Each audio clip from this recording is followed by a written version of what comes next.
ನನ್ನ ಹೆಸರು ರಾಜು ಅಂತೇಳಿ. ಈಗೇನು ನೋಡ್ತಾ ಇದ್ರಲ್ಲ, ಈ ಪ್ರಾಪರ್ಟಿ ಬಂದು ನಿಮಗೆ ದೊಡ್ಡಬಳ್ಳಾಪುರ ಟೌನ್ ಲಿಮಿಟಲ್ಲಿ ನಿಮಗೆ ಒಂದು 5 ರಿಂದ 6 ಕಿಲೋಮೀಟರ್ ಡಿಸ್ಟೆನ್ಸಲ್ಲಿ ನಮ್ಮ ಜಾಗ ಇರೋದು. ಟೋಟಲ್ 1 ಎಕರೆ 8 ಗುಂಟೆ ಇದೆ ಸರ್. ಇದು ನಂದಿ ಹಿಲ್ಸ್ ಬಂದು ಜಸ್ಟ್ ಒಂದು 10 ನಿಮಿಷ ಡ್ರೈವ್ ಅಷ್ಟೇ. ನಿಮ್ಗೆ ಇಲ್ಲಿಂದ ನಮ್ಮ ಪ್ರಾಪರ್ಟಿಯಿಂದನೇ ಕಾಣುತ್ತೆ ನಂದಿ ಹಿಲ್ಸ್ ವ್ಯೂ ಕೂಡ ಕಾಣುತ್ತೆ ಜಾಗದಿಂದ.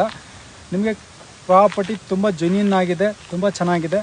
ಯಾರಾದರೂ ಒಂದು ಒಳ್ಳೆ ಫಾರ್ಮ್ ಹೌಸ್ ಮಾಡ್ಕೊಳ್ಳೋಂಥವ್ರು ತುಂಬ ಚೆನ್ನಾಗಿದೆ, ನೋಡಿ ಮಾಡ್ಕೊಳ್ಳಿ. ಜಾಗದಿಂದ ನಿಮಗೆ ಫಾಕ್ಸ್ಕಾನ್ ಕಂಪ್ನಿ ಗೊತ್ತಿರ್ಬೋದು, ಐಫೋನ್ ಕಂಪ್ನಿಯಿಂದ ಜಸ್ಟ್ ಒಂದು 4 ನಿಮಿಷ 5 ನಿಮಿಷ ಡ್ರೈವ್ ಅಷ್ಟೇ. ಇಲ್ಲೇ ಪಕ್ಕದಲ್ಲಿ KW ಇಂಡಸ್ಟ್ರಿಯಲ್ ಏರಿಯಾ ಬಂದು ನಿಮಗೆ ಒಂದು 5 ರಿಂದ 10 ಸಾವಿರ ಇಲ್ಲಿವರೆಗೂ ಬಂದ್ಬಿಟ್ಟಿದೆ. ಭಾಳ ನಿಯರೆಸ್ಟು ಇಲ್ಲಿಂದನೇ ಕಾಣುತ್ತೆ ಸರ್, ನಮ್ಮ ಜಾಗದಿಂದನೇ ಕಾಣುತ್ತೆ. ನೋಡ್ತಾ ಇದ್ರಲ್ಲ, ಈ ನೀಲಗಿರಿ ಏನು ಕಾಣಿಸ್ತಾ ಇದೆ, ಇದು ರೋಡ್ ಫೇಸಿಂಗ್ಗೆ ಬರುತ್ತೆ. ಪೂರ್ತಿ ಕ್ಲೀನ್ ಮಾಡಿಬಿಟ್ಟು ನೀಟಾಗಿ ಫೆನ್ಸಿಂಗ್ ಕಾಂಪೌಂಡ್ ಹಾಕೊಟ್ಬಿಡ್ತೀವಿ ಒಂದು 10-15 ಡೇಸಲ್ಲಿ. ಈಗ ನೋಡೋದಾದರೆ ನಿಮಗೆ ಕ್ಲಿಯರ್ ಜನರಲ್ ಪ್ರಾಪರ್ಟಿ, ಯಾವುದೇ ರೀತಿ ತೊಂದರೆ ಇಲ್ಲ, ಪಕ್ಕಾ ಕ್ಲಿಯರ್ ಡಾಕ್ಯುಮೆಂಟ್ಸ್.